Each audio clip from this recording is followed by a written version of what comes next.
So in third unit, the first half of the third unit is consists of illumination fundamentals, and in illumination fundamentals we have studied about the different laws of the illumination, and after that we have studied that polar curves, lux meter, sources of light, like various laws of illumination.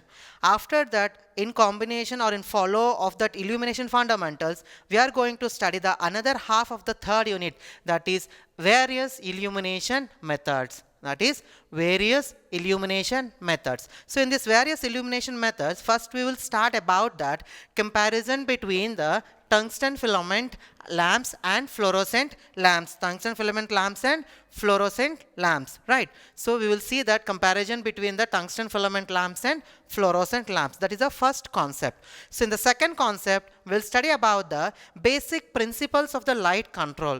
Basic principles of the light control. So in the basic principles of the light control, we are going to discuss about reflection, refraction, diffusion and absorption, because in order to study in detail about that lightning control schemes and different types of lightning control schemes like street lightning or flood lightning, first we will have a basic principles of the light control. So in the basic principles of the light control, we are going to study about that reflection, refraction, what is meant by reflection, refraction, diffusion and absorption.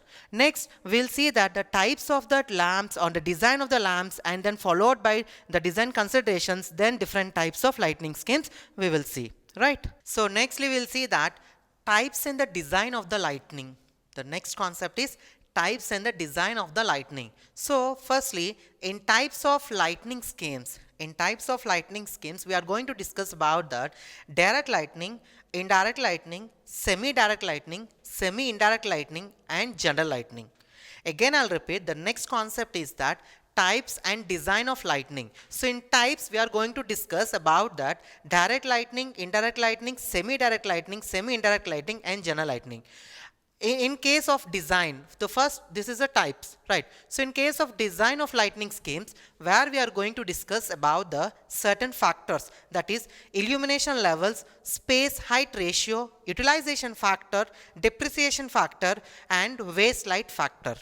Right. So again I'll repeat that in types and design of the lightning scheme, in this concept, first we are going to study about the different types of the lightning schemes, that is direct, indirect, semi-direct, semi-indirect and general lightning. After that, in design of this lightning schemes, where we are going to study about that illumination level, space height ratio, depreciation factor, utilization factor and waste light factor.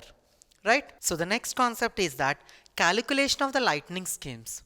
So how we are going to calculate this lightning schemes?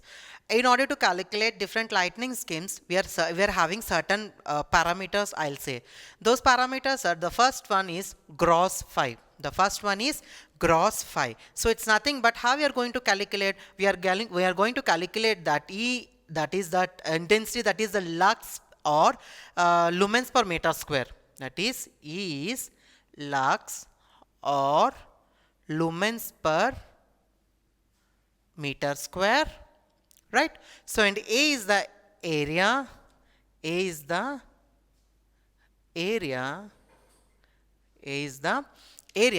divided by different types of factors, utilization factor, maintenance factor, depreciation factor. So by doing this calculation part, we are going to get the gross phi.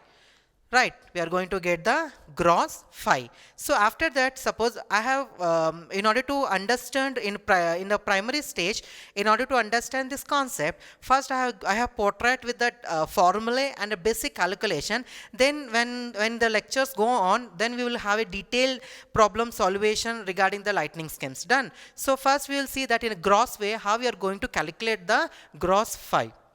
Right. So after that, how we should calculate the input. The input is nothing but the phi, that gross phi divided by the efficiency. So that is nothing but input is in wattage. So if, for example, if I calculate, I am going to get this 10,000 watts. For example, only I am taking this 10,000 watts because this input we are going to utilize in further calculation. That is the reason. For example, if I calculate this factor, I am going to get this 10,000 watts. I have assumed and a portrait here the 10,000 watts. So after that, assume the Next step, the assume the wattage of each lamp is 500 watts.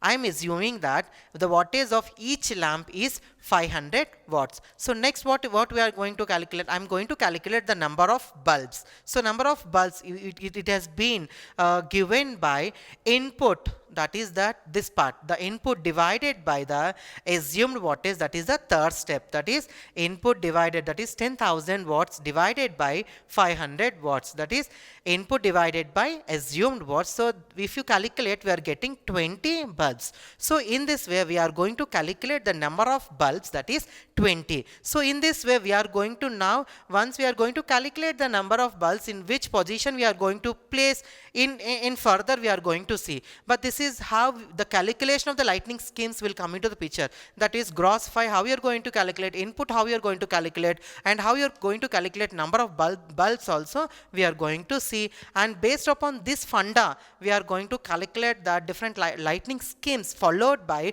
different arrangement of this lightning schemes, and based upon that factors what we discussed, that utilization factor or depreciation factor or space height ratio factor, based upon this factor and this gross view of the calculation of lightning schemes, we are going to further solve the problems in future, right? So after the calculation of this lightning schemes, we are going to discuss about that flood lightning, different types of lightning schemes. Like as we see in that, this lightning, this irradiation, or I should not say irradiation, this illumination engineer, what the illumination engineer will do, illumination engineer will do appropriately, he or she has to design that in which position or in which angle the light has to be given, such that the efficient utilization of that light or the lumens which are illuminating from the source of light, it should be uniformly occupied in that room or in any surface, so that a human being will not be irritated based upon that irradiation or based upon that illumination in that particular hall or room or anywhere. So if you see that we are in a domestic where we are going to see every day in nights based upon the switching on the lights, so how the design engineer has been portrayed, in which position, in which angle the light is there, such that the human can be happily sense its visual part, right? Apart from that, if you go on roads in night times, we are having a street lighting, where the two ends of that road has been given a street lighting, where the example where we have seen that is a reddish kind of or yellowish kind of lamps, that is sodium vapor lamps. Why? Because they will project on that certain area, right? So in that application point of view, we are using that sodium type of lamps or sodium vapor lamps, right? In a gross domestic application, suppose we are going for mercury vapor lamps. So in this way, based upon that irradiation, or in domestic more we will say fluorescent rather than that mercury, right?